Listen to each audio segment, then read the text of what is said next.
Hello grade 12s, welcome to the task video for working with models. Try these questions to check that you have understood the work in this section. You can also find these questions and their answers in the series guide called A Guide to Working with Models. Remember that you can pause this video at any point. Let's begin. The pictures show the dimensions of a rectangular box and a cylindrical container that both contain the same number of biscuits. A net is a two-dimensional picture of what an object looks like before it's folded into a three-dimensional shape. Draw a rough net for the rectangular box and for the cylindrical container.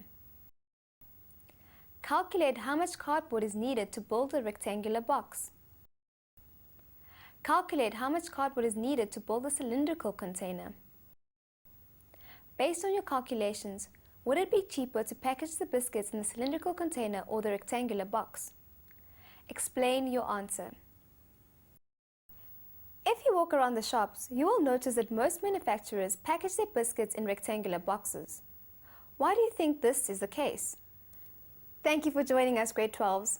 Remember that the answers for these questions can be found in the series guide called A Guide to Working with Models.